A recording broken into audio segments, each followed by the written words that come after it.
We appreciate you waking up with us. I'm Eric Connert. And I'm Neda Iranpour. We're going to get right to our top story here. A SWAT standoff in the Mountain View area is now nearing 24 hours. So this is happening at 46th and T Streets. And neighbors being asked to shelter in place after the man barricaded inside fired at police officers. CBS 8's Dana Marie McNichol is live at the scene now with an update for us. Good morning. Good morning, Eric and Neda. This is still extremely active, heavy police presence. We've seen members of the SWAT team walking in and out of this active scene. We just saw a cat with a barricade on it making its way down the neighborhood. We're being told by police that negotiation tactics are still being used this morning to lure this man out of his home, who is still barricaded inside. Neighbors around are still sheltered in place. We spoke to Lieutenant Adam Sharkey, who gave us a better idea of how this all started early Sunday morning. There was two sets of events. There was the shot that was at least one shot that was fired at 8 o'clock in the morning. That was the initial radio call. And as officers were dealing with this, he fired at officers right around 4:45 in the afternoon.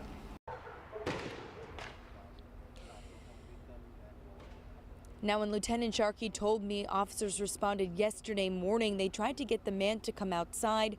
That's when he refused, and when emergency negotiators and the SWAT team were called. Then around 4:45 p.m., the man shot at least one round at officers. Officers did not fire back. San Diego police then asked neighbors in that area to shelter in place. Over the last 23 hours, we've seen Bearcats being used to break down fences around the home, possibly to get a better view. We've even seen drones flying over the home multiple times, including this morning, as well as flashbang devices. Now, police still aren't releasing any information about who this man is or why he's barricaded himself inside. This is what de-escalation looks like. We've been out here coming up on 24 hours. You've got a lot of officers, you have negotiators, you have a lot of less lethal tools, a lot of patience being exercised. Despite the fact that this suspect fired at officers, no officers returned fire. We're still hopeful that we can take this person into custody safely, but de-escalation requires cooperation. We're looking for the suspect to cooperate and come out peacefully. Now, if you're watching this broadcast living in the area thinking what's next, Officer Sharkey said they do recognize people need to go to work, need to go to school. So if you'd like to get out of this area, call police or flag out an officer so they can escort you out of here. Now, let me tell you, this is still a very active scene. We've been here since 4:30 this morning and will continue to bring you updates here as they come. I'm Dana Marie McNichol coming to you live from Mountain View. Henry, thank you. Right now, people in National City are worried that the city's crime rate is rising. Concerns elevated after a 16-year-old was shot and killed last month. But the city's police department says the violent crime rates are projected to be lower than last year. CBS 8, we're working for you. We analyzed National City's new projected crime rate data. While the police department projects gang-related crime and violent crime rates will drop, property crimes, they say, are expected to go up. To help keep violent crime down in National City, many community activists there taking to the streets, mentoring young children, hoping to influence a better future and keep the gang-related crimes down. This morning marks a major step forward in improving international travel with Mexico. In just a few hours, construction for the long-awaited second border crossing at Otay Mesa will begin. CBS 8's Chris Groh is there to explain what this project will bring and the timeline involved with this. Yeah, good morning, Eric. And a lot of people wondering when a lot of these projects going to be done. Well, we can't tell you September of 2024. That is going to be the estimated kind of completion date. Of course, though, today marking a really huge turning point for this project. We're talking about the groundbreaking that will be happening later on today, sometime after 11 o'clock. Of course, we're going to be seeing dignitaries from both sides of the border because of the impact that this will have both in Mexico but also here in the United States of America. Of course, this new port of entry, also known as Otay 2, will have 4 lanes and a toll that will be collected after exiting the inspection point on the U.S. side. Revenue will be divided between the U.S. and Mexico. And as for some of the new features we're going to be seeing, we are going to be seeing a new border wait time detection system, advanced traveler information to improve route planning, and optimize port of entry capacity to decrease congestion and wait times. But we're also hearing that this is going to provide a faster, more predictable, and more secure border crossing for, again, travelers there on both sides. Now, back out here live, of course, we do expect to hear from some dignitaries as well as Sandag representatives throughout this morning. So stay tuned with CBS 8 as we continue to show you more and more about this project, the completion, and you can even check out some more of the details by going to CBS8.com and clicking on that story link. Eric and Netta. Chris Grow, live from Otay. Thank you so much for that. And now some long-standing road closures will start today in Chula Vista. So you see all of this. It's part of the Bayfront redevelopment project. G Street between Marina Parkway and Bayside Park will close. It's set to reopen in 2023, so not until next year.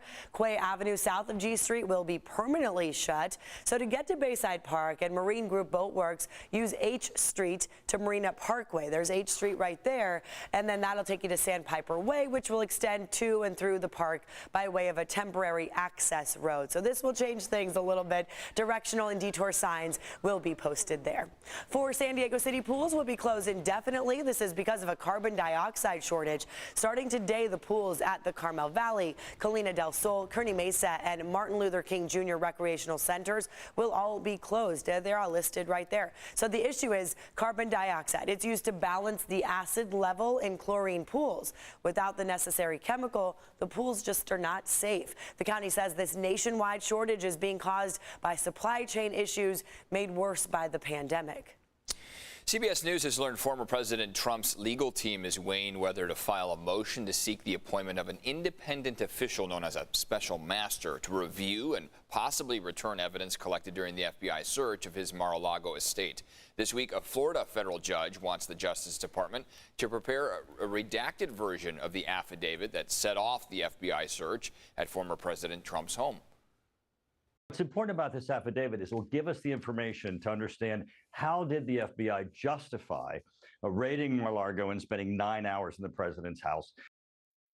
Over the weekend, a federal appeals court agreed to temporarily put on hold a lower court's order requiring South Carolina Senator Lindsey Graham to testify before that Fulton County grand jury. A subpoena had ordered Graham to appear tomorrow.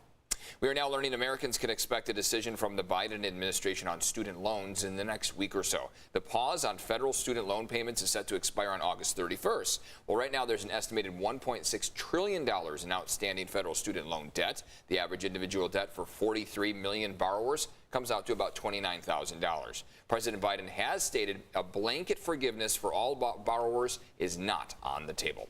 More students, they are heading back to school now. Yeah, today's the first day of classes for all students in Lakeside and Ramona school districts. So we wish you the best. Also, a lot of college students are going back. San Diego State University starts classes today, along with City, Mesa, Miracosta, Cuyamaca, Grossmont, and Southwestern colleges. Good luck to everybody. First day of class is back and has us reminiscing on our good old college days. Oh, yes. Especially freshmen, starting everything the dorms, new. That's right. Getting all your fresh bedding and meeting new people and faces that may be your best friends. Yeah, so the pure chaos of moving in day. True. And then once all the parents leave, then everyone's like, oh, okay, now we can really be normal around our friends, actually get to know each other. Yeah, I mean, really lifelong friends. It is 6:09 on our Monday morning. We're starting off the day with a few clouds along the coastline. Clouds are not quite as dense as we saw them for, say, Saturday and Sunday. Saturday and Sunday were some cooler days out there after a 3-week stretch of above average temperatures. So here is this afternoon, mid-70s across the coastline, partly cloudy skies, mid-80s for your inland valleys and for your mountaintops. Decent number of clouds working through your inland valleys as well as your mountaintops. Across the deserts, we've started to see clouds move in from the east. That is thanks to a breakdown of some showers and thunderstorms that were making their way through that California and Arizona border. So we do have some clouds out there to kick off the day, but they're not quite as dense as we saw them for Saturday and Sunday. That means we're warming up today compared to the weekend. The weekend was a cool one. I mean, especially compared to the last 2 weeks out there. We had many, many days of 80s. Now we've cooled down to 77, 76, 75 degrees. Looks like that number will climb back up as we start off the day today. We stick with dry skies. We see an uptick in humidity by the middle of the week. Wednesday, Thursday are the days where we're watching out for showers and thunderstorms over your mountaintops. County County-wide, though, we're going to feel a rise in humidity around that same time frame. 40% of chance for those showers and thunderstorms across the mountains as we go into Wednesday and Thursday before that diminishes into the rest of the week. A look at the 8-day forecast is coming up in just a bit. Let's take a look at what's going on in traffic. It's 6:10 on the clock right now. And so far, we are looking at, there you go, clear conditions across most of the roadways. We're seeing construction symbols there, but no crashes or collisions according to CHP. We'll keep you up to date, but so far it looks like you should be able to head out there at your normal speed. Even the Coronado Bridge, not seeing all that much trouble to kick off the day.